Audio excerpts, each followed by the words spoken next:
বিহারের দিকে নজর রাখা যাক। বিহারের উপমুখ্যমন্ত্রীর 2 এপিক নম্বর।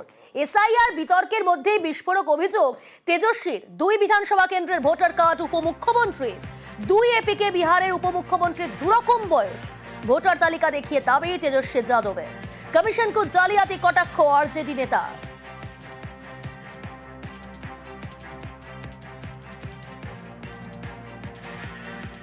आपके पास 2 ईपीआईसी नंबर है, वो भी 2 अलग अलग विधानसभा क्षेत्रों का।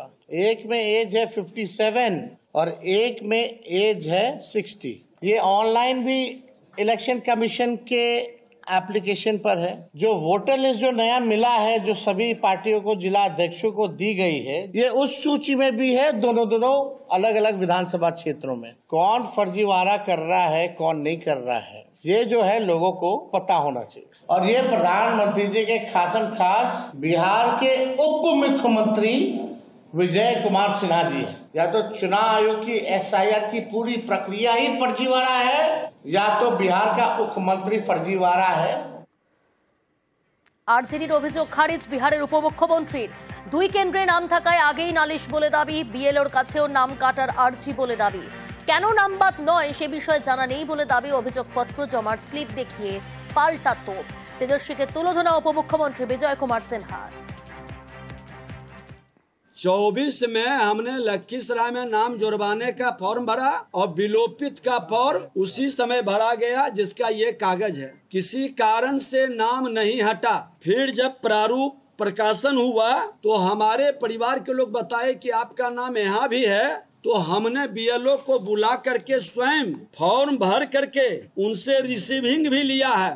ये रिसीविंग है। अब ये जंगल राज के युवराज तेजस्वी यादव जी जिस तरह से फ्रॉडिज्म की राजनीति आप करके लोगों को बरगलाते हैं, संवैधानिक संस्था को कलंकित करने का और अपनी खामी और कमजोरी को दूसरे के मत्थे उछाल कर अपने कमी को बचाने का खेल कतई नहीं होना चाहिए।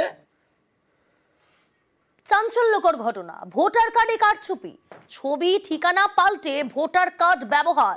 গাইঘাটার পরিমল দাসের অভিযোগে শোরগোল। গাইঘাটার তেঘড়িয়ার বাসিন্দা পরিমল দাস। ঠিক কি ঘটনা, কি অভিযোগ, আরো ডিটেল আপনাদের জানাবো। অনিরুদ্ধ রয়েছে প্রতিনিধি আমার সঙ্গে। অনিরুদ্ধ, প্রথমে জানতে চাইবো ঠিক কি ঘটনা।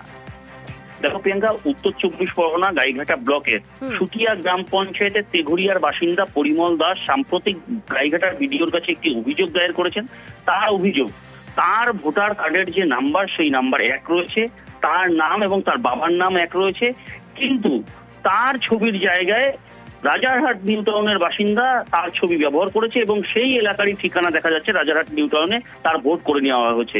অর্থাৎ এপিক নাম্বার, নাম এবং বাবার নাম ঠিক রেখে ছবি পরিবর্তন করে সেখানে ভোট করে নেওয়া হয়েছে, সেই অভিযোগ তিনি করেছেন।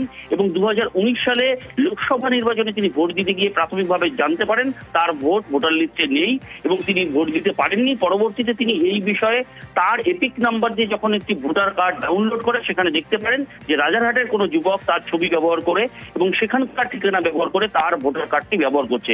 সেই অভিযোগ তিনি গাইঘাটা বিডিওর কাছে জানিয়েছেন এবং এই বিষয়ে জানিয়েছেন যে যথোপযুক্ত ব্যবস্থা নিয়ে তিনি যাতে ভোট ফিরে পেতে পারেন সেই ব্যবস্থা করা হোক, সেরকমই কিন্তু জানিয়েছেন গাইঘাটা বিডিওর কাছে। পরবর্তীতে বিডিও সাহেব জানিয়েছেন ঘটনা তদন্ত করে সঠিক ব্যবস্থা নেওয়া হচ্ছে বলেও জানিয়েছেন।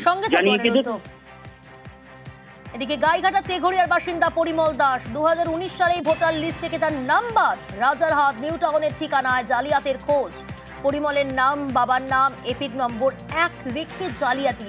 আরো ডিটেল জানাবে অনিরুদ্ধ রয়েছে আমার সঙ্গে। অনিরুদ্ধ, দেখো একদমই এই অভিযোগ একদম সামনে এসেছে, জানিয়ে একদম চাঞ্চল্যকর অভিযোগ যে ভোট জালিয়াতি। অর্থাৎ তার ভোট রাজারহাট নিউ টাউনের বাসিন্দা, সে নিজের ছবি ব্যবহার করে এবং সেখানে তার ঠিকানা ব্যবহার করে এই ভোট করেছে জানিয়ে তিনি লিখিতভাবে গাইঘাটা বিডিওর কাছে একটি অভিযোগ দায়ের করেছেন। সেই অভিযোগের ভিত্তিতে গাইঘাটার বিডিও ইতিমধ্যে তদন্ত শুরু করেছে। তিনি জানিয়েছেন এই ঘটনা তদন্ত হচ্ছে এবং এই যে পরিমল দাস যে অভিযোগ করছেন সেই অভিযোগ নিয়ে শুরু হয়েছে রাজনৈতিক চর্চা। বিজেপির পক্ষ থেকে অভিযোগ করা হয়েছে যে তৃণমূল কংগ্রেস এই ধরনের ভোট বানিয়েই তাদের ভোট ব্যাংক বাড়ায়। অন্যদিকে তৃণমূল কংগ্রেসের পক্ষ থেকে অভিযোগ করা হয়েছে বিজেপি অভিযোগ করতেই শুধু অভিযোগ করেন, অভিযোগের কোনো সত্যতা থাকে না। বেশ,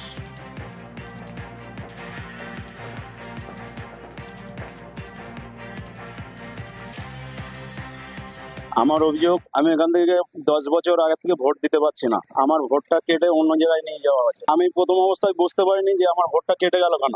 পরে আমি কম্পিউটারে নেট থেকে বার করে দেখি অন্য এক ব্যক্তি আমার নাম সবকিছু সম্পূর্ণ ডুপ্লিকেট করেছে। ডুপ্লিকেট করে সবকিছু ঠিকানা ছবি টবি সবকিছু ডুপ্লিকেট করে কলকাতার রাজারহাট নিউ টাউন ঠিকানা করে নিয়েছে। নাম বাবার নাম সব এক আছে। আমার ভোটার লিস্টে নাম পাচ্ছি না আমি। আমার পুরনো লিস্টে নাম আছে, কিন্তু আমার এইসব এখন যে লিস্ট আছে এই লিস্টে আমার নাম নেই। আজকে আমি বিডিও অফিসে এসে আমি আমার সমস্ত ডকুমেন্টস লিখিত জমা দিলাম, অভিযোগ করলাম। এই বিষয়ে একটা অভিযোগ আজকে জমা পড়েছে এবং সেটা উনি যে ওনার অভিযোগের ভিত্তিতে আমরা তদন্ত করে দেখব এবং রাজারহাটের যে ইআরও আছেন সংশ্লিষ্ট যে ইআরও ওনাকে জানানো হবে। সেটা আমাদের ওটা রেকটিফিকেশন করে দেওয়া হবে। ওনার ভোটার কার্ড আবার এখানে ট্রান্সফার করিয়ে আনতে হবে, ওনাকে সেটা সেভাবে আমরা গাইড করে দেবো।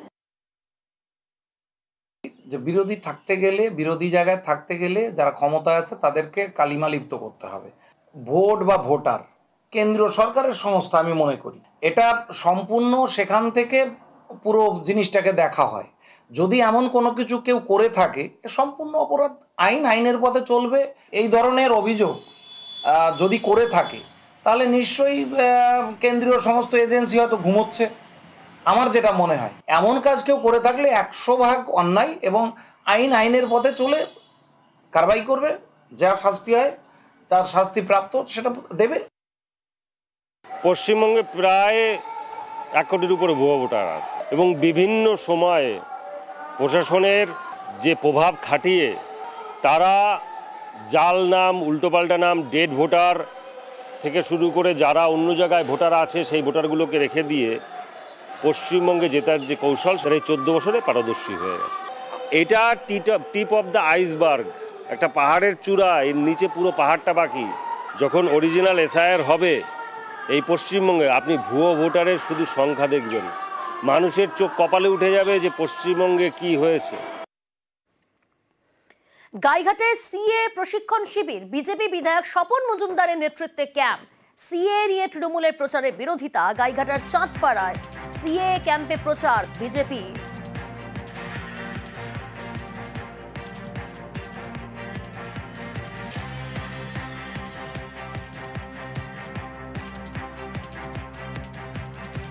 উদ্বাস্ত মানুষকে সঙ্গে নিয়ে যাতে তারা বিভ্রান্তির মধ্যে না পড়ে, কিভাবে সিএ অ্যাপ্লিকেশন করবে সেই বিষয়ে তাদের সঠিক দিশা দেখানো। বহু উদ্বাস্ত মানুষ আজকে উপকার পাচ্ছে, সিএতে অ্যাপ্লিকেশন করতে পারছেন। সিএ নাগরিকত্ব দেয়, কেড়ে নেয় না। আমরা সেটাকে মানুষের সামনে সরলীকরণভাবে বুঝিয়ে যাতে সেই কাগজগুলো তৈরি করে আগামী দিনে সিএ অ্যাপ্লিকেশন করতে পারে সেই বিষয়ে আমরা এখানে আলোচনা সভা রেখেছি। আর যাদের পেপার রেডি আছে তাদের অ্যাপ্লিকেশনও করা হবে। এটা ওদের একটা কৌশল যে কোনো নির্বাচনের সময় ওরা এই সিএর জুজু খাড়া করে মানুষের কাছে, আবার নির্বাচন চলে যাবার পরে সেটা নিয়ে কোনো উচ্চবাচ্য ওদের মধ্যে নেই। যে যারা এখানে ভোটার রয়েছে, আধার কার্ড রয়েছে, তারা এখানকারে ভোট দিচ্ছে, তারা এখানকারের ভোটার। অতএব পশ্চিমবাংলায় এনআরসি ওরা করতে পারবে না। শুধুমাত্র ভোটের সময় এই চক্রান্ত, ভোট চলে যাবার পর হবে, এটা মানুষ বুঝে নিয়েছে। অতএব ওদের এইসব নাটকে বাংলার মানুষের আর কোনো কাজ হবে না।